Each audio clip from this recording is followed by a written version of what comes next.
Johnny met Donna and they fell in love, but had no idea what love really was.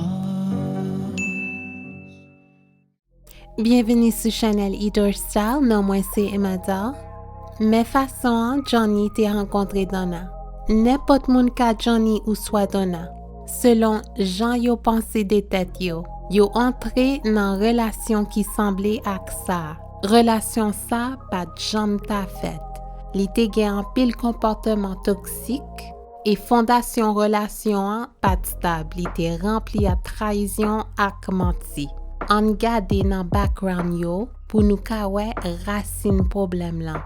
Johnny te grandi dans une zone qui difficile en pile. Pendant le petit, il était témoin traumatique à cause de violence à gang dans quartier. L'ital vive avec famille pour le quitter côté ça. Li pas jamais expérience et dynamique famille la caille avec tous les deux parents. Li te ouais parents de temps en temps, affection pas jamais exprimée. Maman te frette ak sévère. Cependant, il était favorisé parce qu'il était seul petit garçon. Il n'est pas capable de faire aucun mal dans Gilles. J'en étais comprendre qui j'en maman te well, il pas jamais essayé. J'en ai réprimé traumatisé avec émotion, qu'elle très frais. Moun qui tant que Johnny choisit réprimer n'importe sentiment qui casse cœur yo ou soit ba yo douleur émotionnelle. Peut-être douleur c'est énergie, li pas poil ignorer. Moun conseil yo poil toujours attirer même moun yo, situation et événements qui poil fait yo ouais ça yo penser le plus. Relation Johnny ak Donna te grandi vite. Yo te tombé dans ça yo te croit te l'amour vite. Ak tan, yo commencé ouais fant yo. Johnny pas de comprendre émotion Donna. Donna pas de fait Johnny confiance encore. Yo te amis mais déconnecté émotionnellement. Pour comprendre déconnexion, on garde background Donna. Donna te grandi dans une famille crasée et puis il te rencontré papa une seule fois. Donna pas de connaît li nan moment, li te commencé date, li te chercher papa nan nègli. Peut-être yon besoin on nèg ta remel inconditionnellement, c'est yon bagay li toujours te vle. Même si li te connaît li pas de jam ta gen. Oui, Donna te gen problème papa, mais li te gen problème maman tout. Li te grandi ak yon maman émotionnellement pas disponible. Li te abonné par tous deux parents yo. Youn physiquement, l'autre là émotionnellement.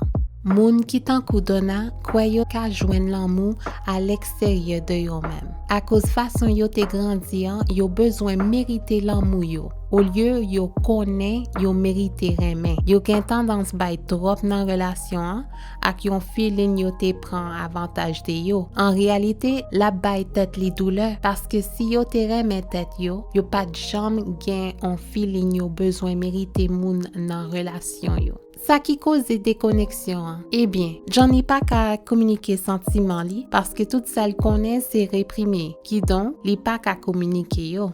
Donna pas qu'à communiquer sentiment li tout parce que l'élite Timoun yo te dit comme ça sentiment li pas important qui fait li gen en pile problème pour le ka communiquer yo. Maintenant on ouais pour qui ça de ça yo te attiré youn ak l'autre. Sans communication ou gen complication. Alors pour qui ça yo te attiré? Les ou gade nan background yo semblé en pile. Yo tous les deux te grandi dans yon feeling paix et yon sentiment solitude. Dans yon niveau pensée, yo attiré youn ak l'autre. Vibration Donna, ou soit m'te dwe di pensée principale li, c'est moins pas mérité. Toute pensée li ak action dit moins pas mérité. Comme pour Johnny, pensée principale li, c'est moins pas assez. Toute pensée li ak action sous tête tourne nan di moins pas assez. Yo te rencontré parce que yo pensé même genre. Ça qui paraît yo attiré ak l'autre. Penser à moins pas mérité ak penser moins pas assez c'est yon nan même bagay là. Finalement, après yo fin essayer différents bagay pour faire relation en fonctionner, Donna te décidé faire route li. Li pas qu'à prendre manque communication, trahison ak menti. Li deside chanje fason li wè ak panse de bagay yo. Li deside fè kel kontan. Pour première fois, Donna choisi tête li. Johnny pat ka di rien.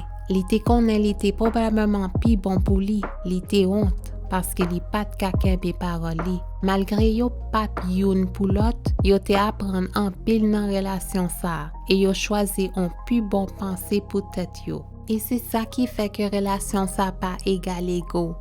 Ok, so pa bliye abone. On apwè nan prochaine vidéo. Bye!